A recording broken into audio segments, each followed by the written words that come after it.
lot of asbestos. Oh, we don't have any young person that I have seen. They can always light the chalice while you do the chalice lighting. Okay. Unless the king comes in last minute.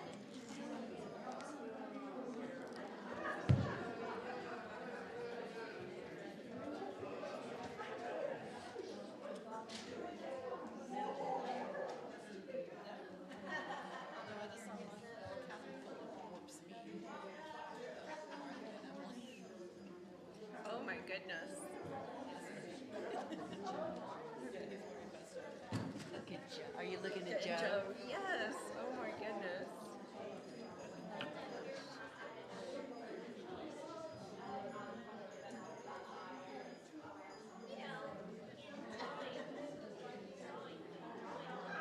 Emily's hair is almost to the ground. Yeah. Yeah.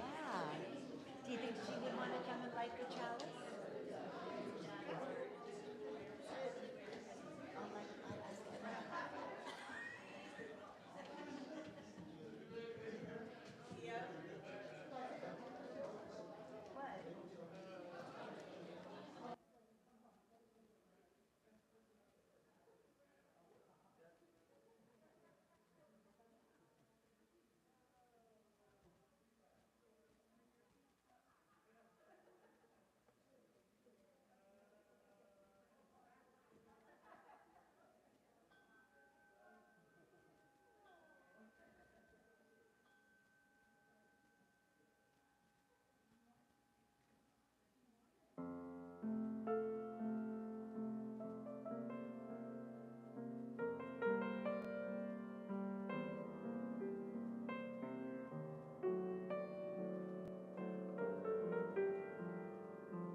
Good morning, everybody.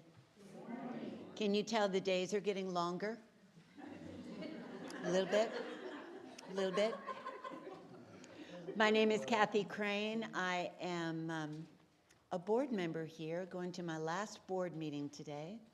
I'm also your worship associate for this morning. I'm very happy to be here and very happy to welcome you. So welcome to the Unitarian Universalist Fellowship of Clemson. We like to share that we are located on the indigenous land, the land of the Eastern Cherokee and Southern Iroquois. Each week, this community comes together to participate in worship, music, and reflection. This is where we have our hearts opened and our imaginations fired. My imagination was fired as I looked through the door to see Joe come in. Joe, you are wonderful. Happy Christmas. This is the place that reminds us that we are deeply connected to one another and all living things. If you are visiting with us this morning, welcome. This fellowship is a religious community grounded in heritage and values of Unitarian Universalism. We seek to create a loving community, inspire joy and spiritual growth, and support courageous action. And I just brushed right over welcoming visitors. Would you like to introduce yourself? I'm sorry. I've been here a couple times. My name is Justin. Thank you, Justin. Welcome back. Are there any other visitors who would like to introduce themselves today? All righty then. And any visitors from home, welcome.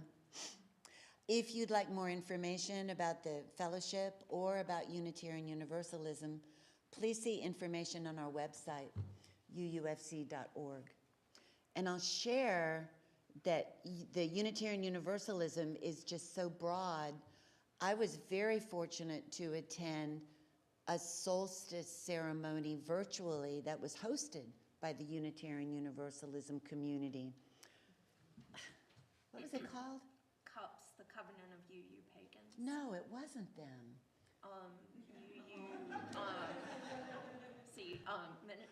Ministry for the Earth. Ministry for the Earth. Yeah, that's who it was. And I was so glad to be a part of it. It was really, really beautiful, candles all over the place. And it said to bring a piece of paper and some colors, which I did. And one thing that stayed with me was that every choice you make matters. And I've been holding on to that since that solstice ceremony. That was posted in our weekly newsletter for the last couple of weeks. If you are interested in getting our weekly newsletter, please reach out to the office by email or our website. You can see some more announcements on the back of your order of service. Pledge drive continues to be underway, so thank you for responding to our pledge. We want to thank all the volunteers who are listed at the top of the announcement sheet. This makes our Sunday mornings go so much more smoothly. And it's Christmas time. This week, it's Christmas. So on Christmas Eve, on December 24th, you are welcome to come here at 5 o'clock for the Christmas Eve service. Is that going to be virtual? Yes. So that will be virtual as well. And then Christmas Day, of course, is the next day. If you're looking for something to do, Dana is hosting a meal at the Red Bowl. So please RSVP to Dana by December 22nd to let them know that you would need to be a part of that reservation. And I think this is the 15th year that my husband Gordon is hosting the First Day Hike. It will be over at Table Rock. So if you would like to be a part of that, either the hike or the potluck or both, let Gordon know and he'll keep you informed of the updates. Thank you for being here today.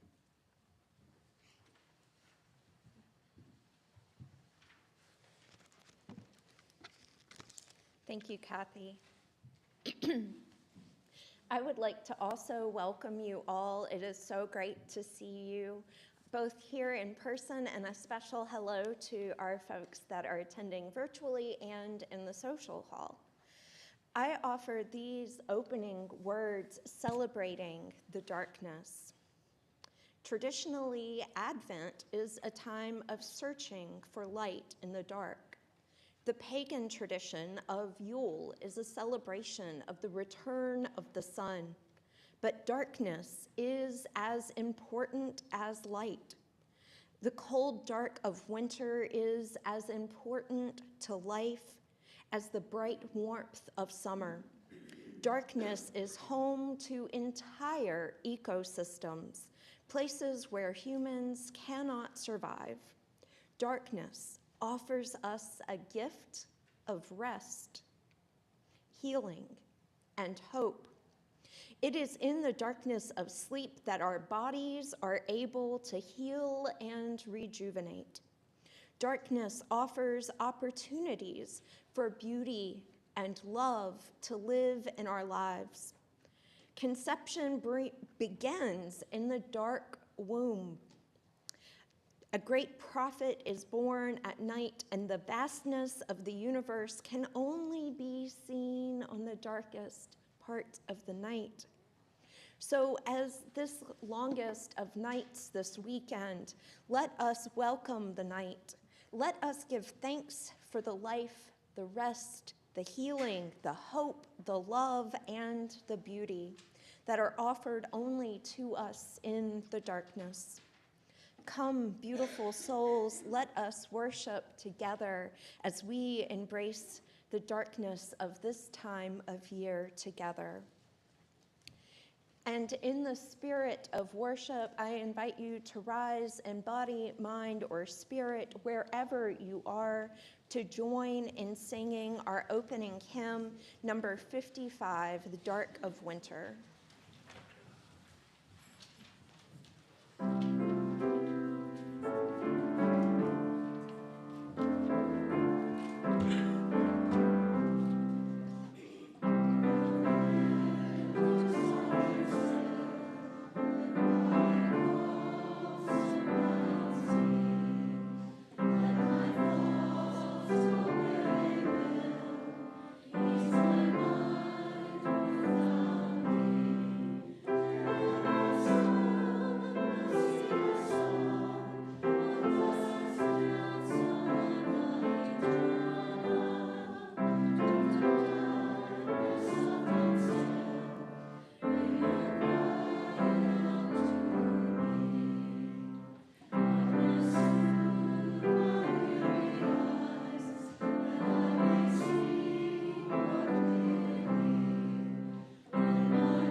I'd like to invite Emily Hiebel, she's home from college, to light our chalice.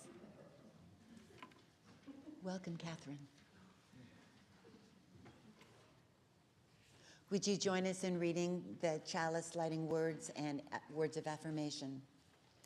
We gather together in a spirit of love, with justice as our guide. This is our chosen covenant, to dwell together in peace, to seek the truth with freedom, and to care for one another. Thank you, Emily.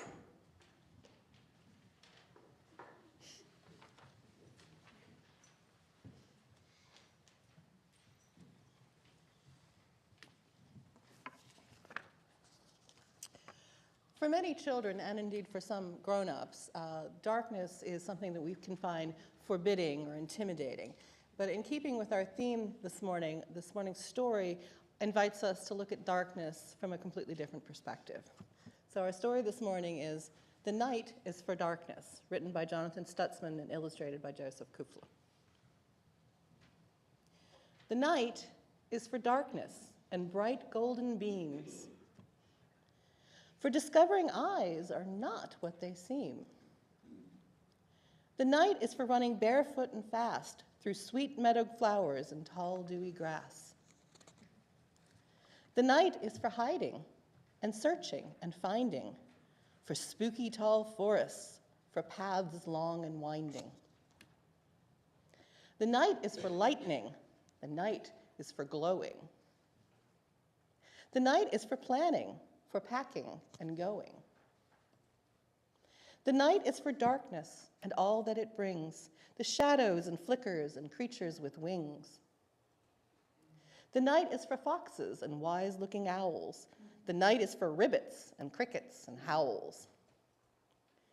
The night is for searching for worlds not your own. The night is for finding the love in your home. The night is for stories, for reading and telling, of magic and strangers and beans they are selling. The night is for secrets, for prayers and whispers, by mothers and fathers, by brothers and sisters. The night is for holding, the night is for kisses, hushed lullaby songs and falling star wishes. The night is for darkness and soft silver beams, for closing your eyes and entering dreams. The night is for darkness and soft silver beams, for closing your eyes and entering dreams.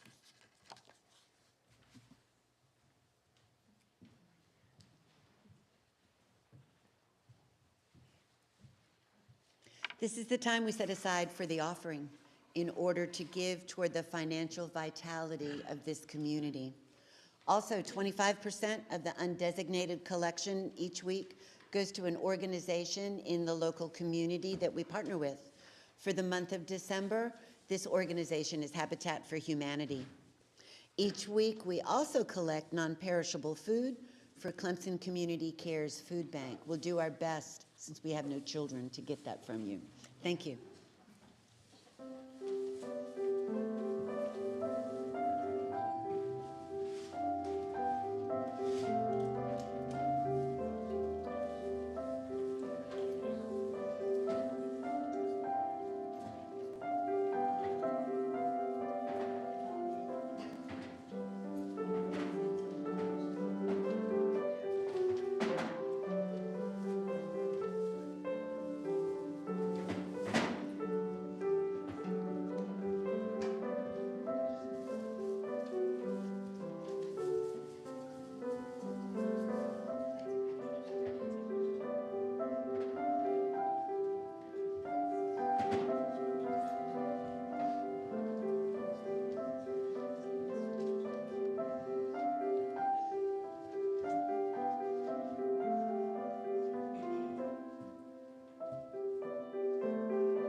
Thank you for your generosity. Your gifts make the ministries of this church possible. And something else that makes the ministries of this church, this fellowship, possible is that we share each week about the joys and concerns of our life, a sacred sharing that reminds us of our connections to community and the knowledge that we are not alone. I've asked Kathy to place a stone in the vessel here in front of us representing this community of caring and the joys and concerns lifted up today. Have a joy from Jim and Ellen Few that Ellen's 76th birthday on December 12th and our 58th wedding anniversary on December 17th. Oh. Yes, yes. That Carol Wards shares her thanks, her joy for the personal choir coming and caroling for her at Clemson Downs. Have a joy from Jackie Renzi that she just returned from a 3.5-week trip to Australia and New Zealand, where the environment is taken very seriously. Yes. I have a joy from Mike Cole, the wonderful UUs singing on our doorstep with the carolers from the choir. Have a joy from Sarah Summers Hoskin, thanks to all, says 10 who participated in our winter solstice hike yesterday at Poe Creek. It was a lovely day celebrating the solstice, quite quiet and a gift of this special time of rest. Have a concern from Mike Cole that we were informed that construction at our beach house is not completed and renters need to find other accommodations. And I have concern, sorrow to share that Janine Varenhorst has been placed onto hospice care as of this week.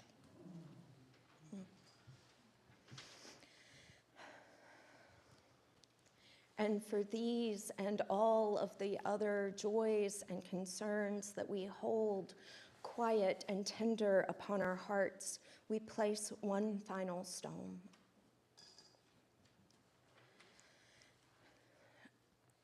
And I added a brief prayer by Carrie Kopnick that I would like to add for this time of year. Some of my colleagues devote a whole service to the idea of Blue Christmas, because this time can also bring some blue feelings. And this time of year, we light a candle that burns against the blurred, in the midst of the dark, we light candles to drive away the darkness. We hear the sound of rain rather than cheerful songs.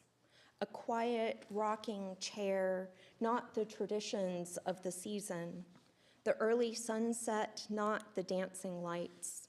Loss, tender heart, hollow soul, heavy days.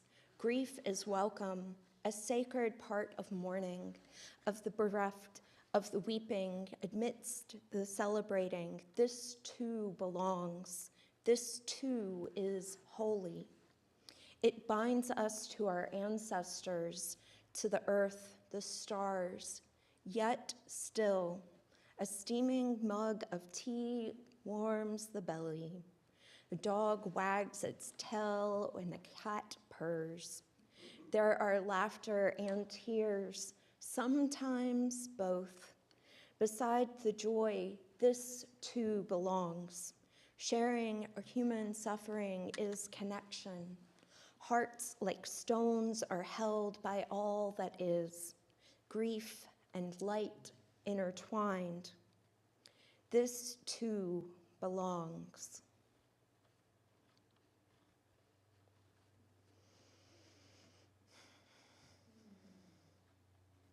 This too belongs in all of the joys and concerns that we lift up in services today and all of the days of the year.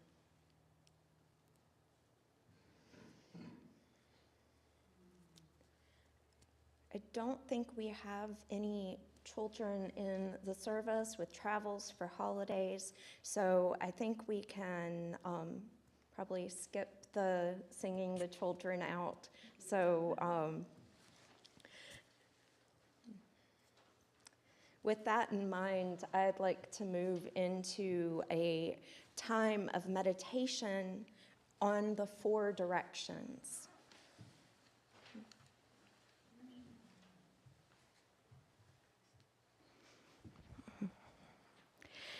In pagan tradition, which is grounded in respect and reverence for the natural world, calling upon the 4 directions is a way to begin any ceremony. Each direction is associated with an element of the natural world and represents some part of our human nature as well. The directions are not seen as separate and isolated, but rather as a part of the interdependent system that makes up the world. Here on our altar, we have symbolic elements for each direction, and I'll travel through the meanings associated with each direction as we have this time of meditation.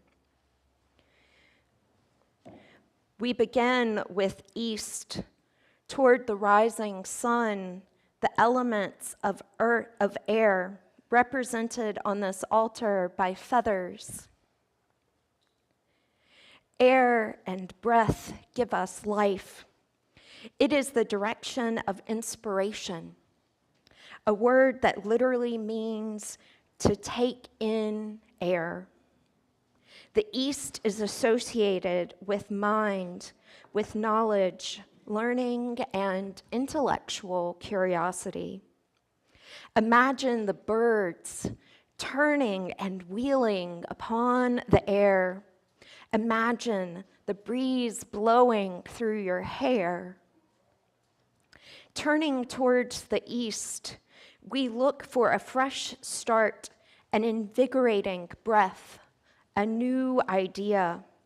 When you are feeling stuck in a rut, beholden to routine, or if the wind has gone out of your sails, look eastward. We move around the wheel to the south. The element of the south is fire.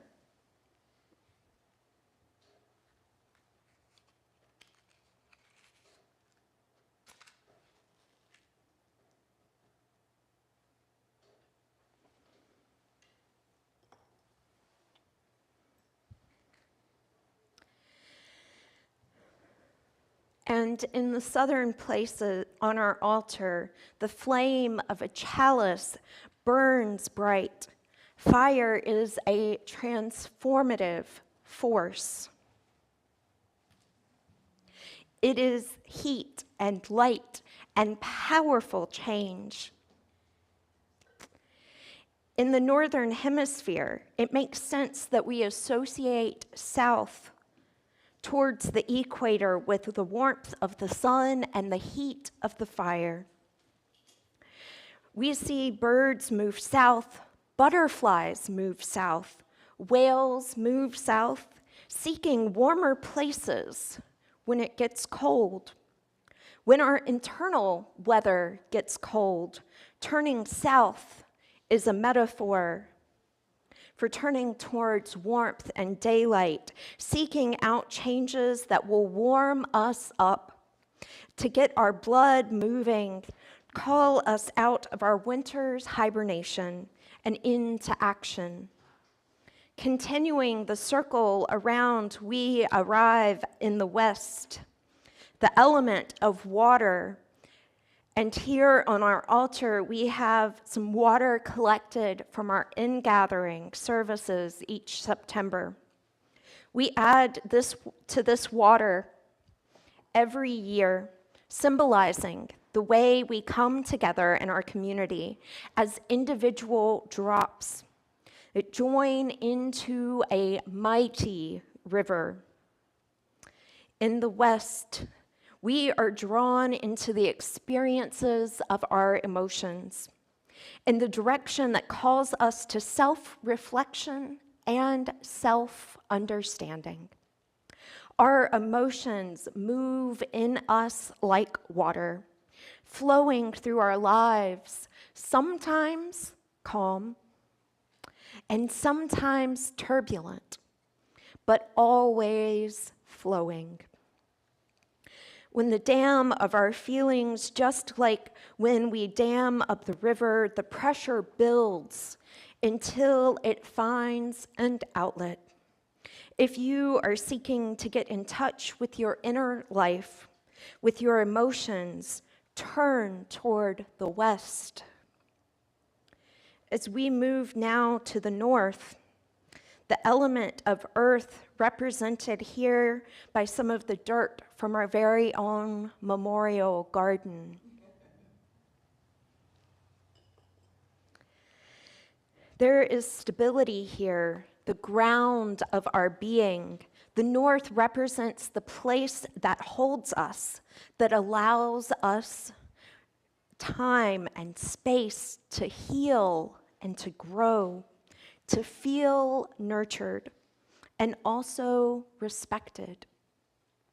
It is also a place of embodiment, of coming with our physical self, with the concrete, the tangible around us. The north calls to you if you are seeking balance. The deep wisdom that lives in our bones, a place of rest and recovery.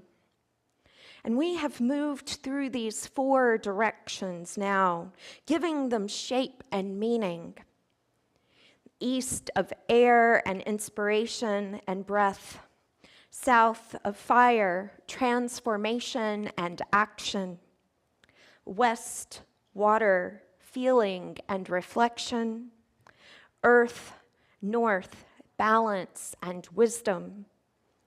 I invite you to take a moment to think of these directions, east of, and to turn, if you would like, whether in your mind or physically with your head, your body. You can remain seated or stand and face one of these directions, picking the element that speaks to you in your life where you are right now, whether it be east for breath and inspiration, south for fire of transformation and action, west for feeling and reflection, earth, north, balance and wisdom. We'll enter into a moment of quiet meditation as you think of the direction that calls to you before we move into a musical meditation.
This is a reading, Creation in the Darkness, by Kristen L. Harper. In the beginning there was darkness, a blackness that covered all, comprising the building blocks of creation, the nutrients and nurturing needed to birth the world. This dark womb pushed out the light that released the heavens and cradled the planets and stars adorning the universe. It formed the darkened earth from which all life emerged and to which all life returns when our bodies take their final breath. It is the same darkness that shelters us from an unrelenting sun, that calls animals to a safe hibernation, that protects the germination of seed and bulb. Darkness signals an end to the hectic chaos of our days and lulls us to sleep and revitalization so that we can face the next challenge.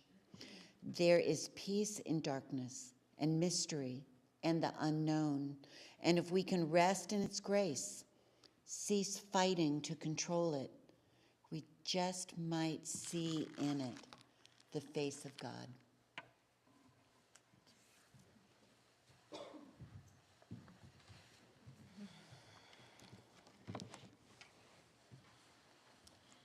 Thank you, Kathy.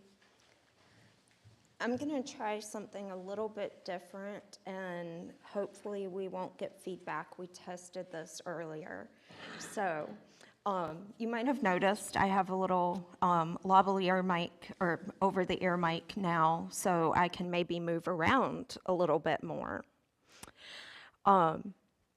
So as you heard in the meditation and in our opening words, this is the time of year in which we celebrate the solstice. We celebrate the longest night of the year. Some call it Yule, some observe it as a scientific fact. And regardless of how you feel about it, it is this the darkest time of the year. Our days have grown shorter, and now we are at a point at which they begin to grow longer. Slowly, as Kathy asked at the beginning, have you noticed there is more light? And I looked at my phone to see when sunset was according to my weather app. And for the next few days, it's about equal from what time sunrise is to what sunset is. So the nights will begin to get shorter again in this coming week. Darkness can also represent difficult times, especially if you deal with seasonal depression or ongoing depression. Throughout the year, it can be made all the more challenging at this time. But darkness should not only represent spooky or scary or heartbreaking things, although I remember my brother turning on all of the lights on his way to sleep in my parents' room. So long that they actually put a little bed mat in their walk-in closet for him because they didn't want him, as he got older, to keep crawling in bed with them. I don't know what he was afraid of in the darkness. It might have been watching scary movies with me. I'm about 5 years older than him. I know he hates certain looking dolls because I watched Chucky when he was maybe a little too young. And there was a television program on for a number of years. I think it was on Nickelodeon, that is, Are You Afraid of the Dark? Does anybody watch that? A few people. Okay. Well, they would tell spooky stories, I think around a campfire a lot of the time. And there was this emphasis on that fear of what was in the dark. But darkness isn't just about what we might be afraid of, but also the beauty in the darkness.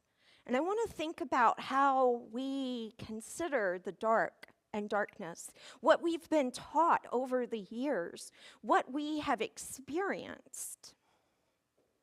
Maybe we've tripped or stumbled in the dark, but maybe we've also felt grounded and balanced in who we are and where we are, to be able to sleep.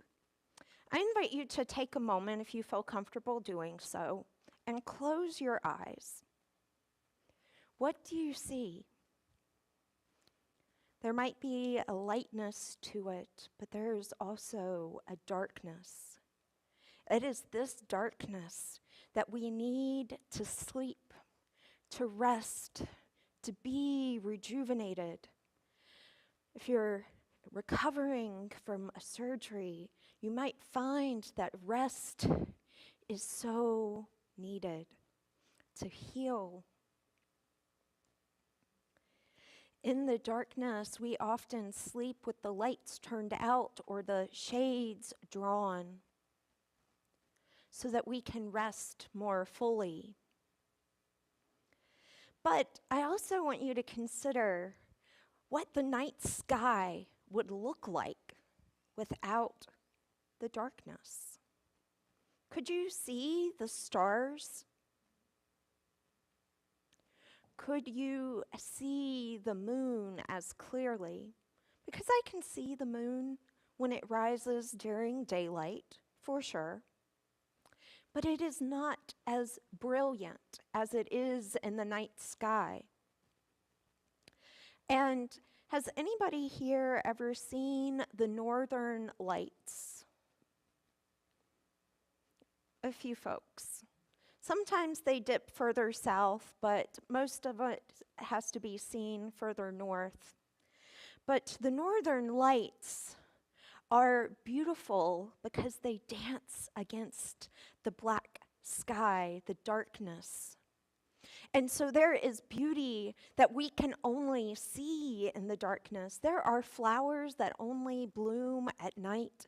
There are animals that are nocturnal, that we hear the hooting of an owl late at night. There can be so much beauty in the darkness.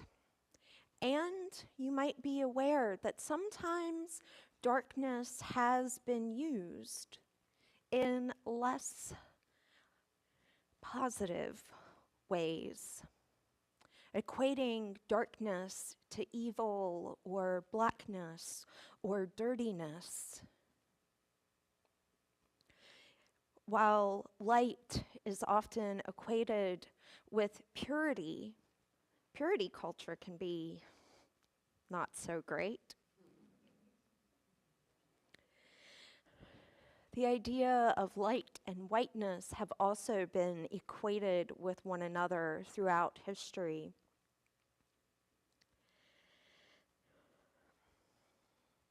There's a quote that I wanted to share this morning from Anne Richardson, and she says, quote, "The edges of darkness, of winter, welcome the dance of sorrow, and our stumbles and yearning, the howling that may even turn into laughter.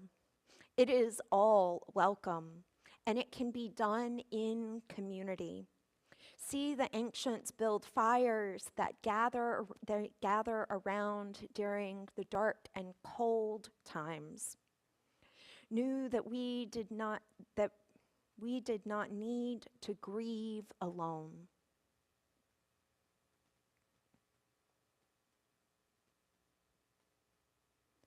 Have any of you ever lived in a place where it is darker more of the year, or perhaps gray and overcast? Okay. How does that affect your mood? See some shaking of heads and whispering. I know that while I was in Ohio for seminary, had the experience of someone saying, "Oh, it's a sunny day," and I looked out the window and tried to see sun. It was light. I'm not sure that I would call it sun. I purchased one of those mood lights, a light that would help with seasonal depression while I lived in Ohio. And I had a moment of coming back to North Carolina with some sunglasses that I had bought while I was in Ohio. And I walked out of the airport and was like, "Oh my God, why is it so bright?" In eastern North Carolina versus central Ohio at Christmas time, it was quite a difference. So I also want to lift up, as I did in the prayer earlier and in this quote, that there can be some sadness, some grief, especially if we've experienced losses at this time of year. Recognizing the need for care for one another, for our mental health is important. So often, mental illness, depression, anxiety are stigmatized still in our society. The idea that you might not be able to go to therapy without someone commenting on it or saying you can't do something. I have found therapy to be one of the greatest things in my life. And I don't think that everybody should do it, but I would support anybody that wants to experience that connection, to be able to process something that you're going through. And recognizing that sometimes it's just seasonal, sometimes it's just situational, but other times it is ongoing need, and that need is important to recognize. Recognizing that you are not alone, and that it is okay if you need therapy or you need medication.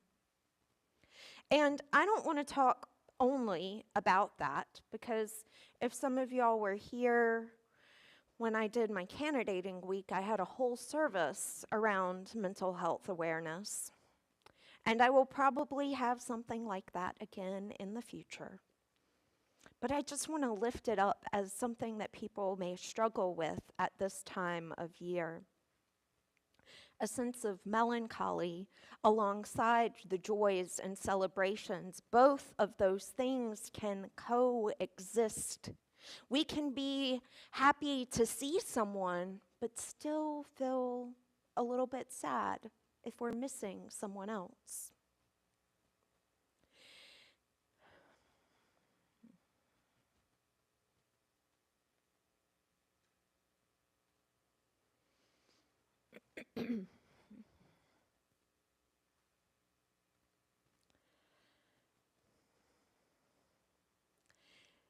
Darkness has an opposite of life, but light and dark don't really exist one without the other.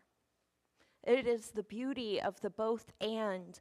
The darkness allows us to see the beauty of both. It allows us to welcome back in that light.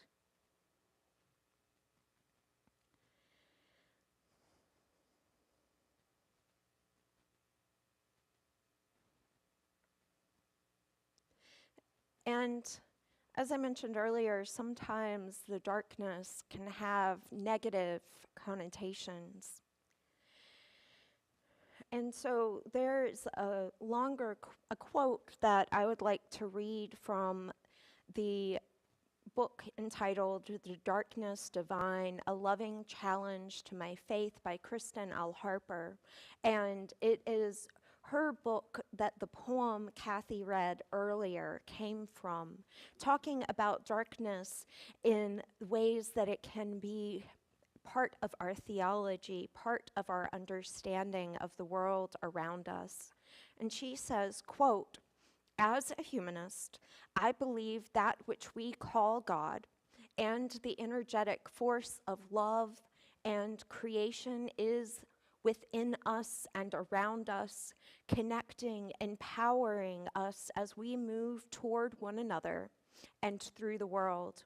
While there are many definitions of theology, I lead with a theology rooted in relationship with one another, with earth, with God, the spirit of life, all that is holy, the higher good that can occur when we recognize and affirm our interdependence. The relationship, both conscious and unconscious, impacts how we operate in the world, how we view and treat others, and how we respond to injustices in which we play a part.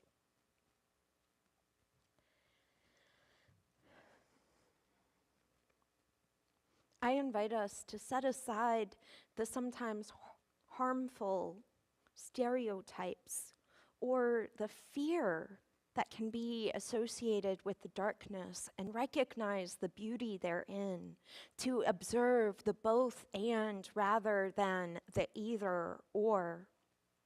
Light and dark are both necessary for our well-being. They balance one another. There's variety in both light and dark, how they play off of each other, the hues and shadows. If you've ever looked at a painting and seen those shadows that someone creates, without our understanding of the light and dark, those shadows that are being cast in art would not be evident. It is also important for us to recognize how we are connected with one another, not just through the light and the darkness, but that understanding of how we are called together in our interdependence. And that word might be familiar. Does anybody recognize the word interdependent or interdependence? I hope so by now. Although if you're newer, you might not have seen it as part of the 7 principles or 8 principles with this congregation or the new value statements that the denomination adopted this past summer. But we honor and respect the interdependent web of all existence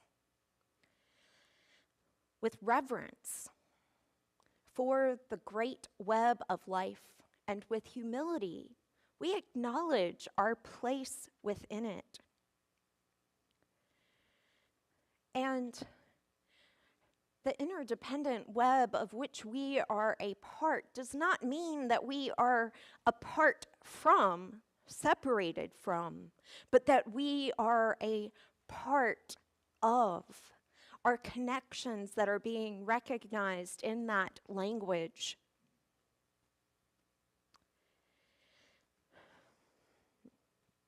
As many of you have maybe heard by now, that I found my way to Unitarian Universalism through the covenant of UU pagans, which is why when Kathy said a group doing the solstice, I was like, oh, pagans, but UU Ministry for the Earth as well involved with that.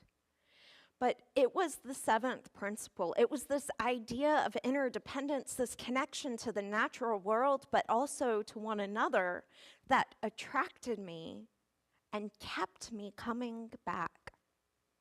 Perhaps there are words or experiences, language that you have come in contact with that keep you coming back.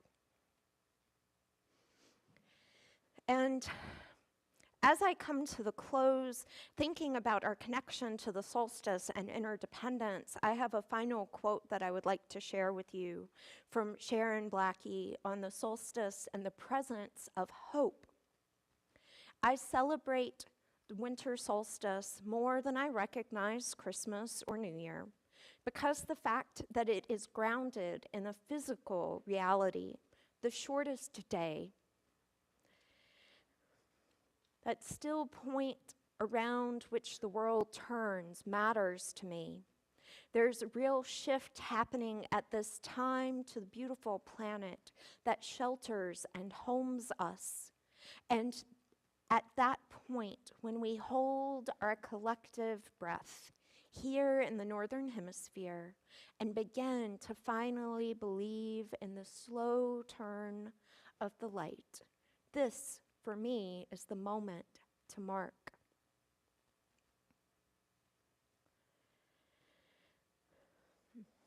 This moment of marking the solstice, whether as Yule and from a pagan earth-centered perspective, or the interdependence of our connection to the natural world, the scientific fact of the shortness of the days and the lengthening of the nights at this time of year.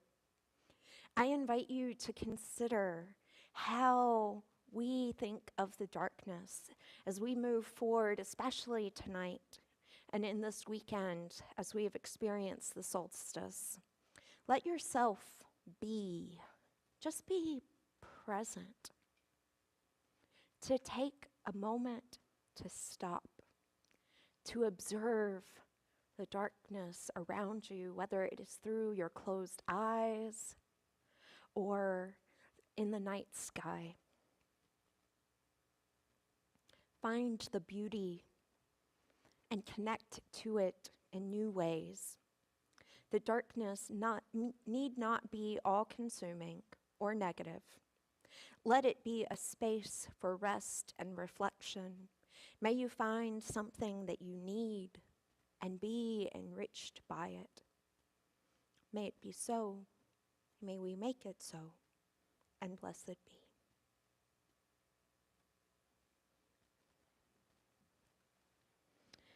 And we have the beauty of the choir singing several pieces as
Thank you for that beautiful music, and we'll have more in just a moment.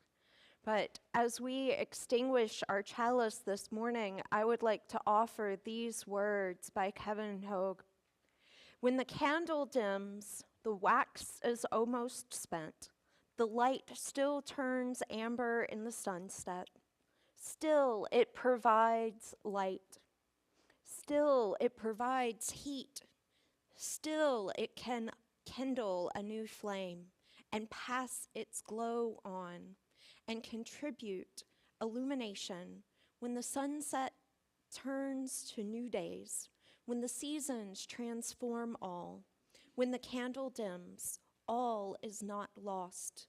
Hope continues, uncertain and true, like the candlelight ready to spark again. All is not lost. As we extinguish this flame, may we continue to carry the heart of this flame with us everywhere that we go. May you go in peace and return in love.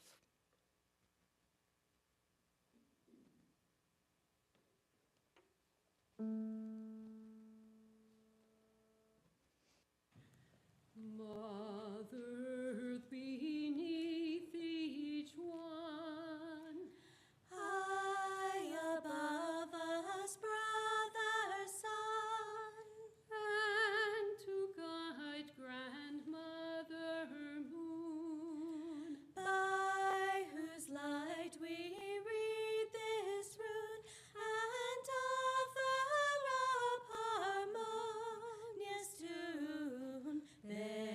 Benedicta, benedicta, benedicta les.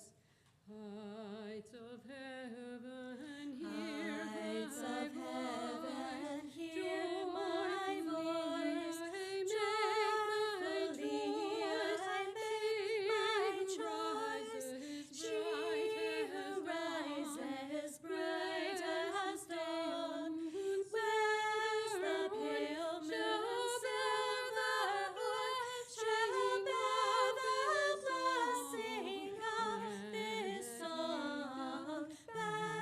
Benedicta, benedicta, benedicta. Benedicta, benedicta, benedicta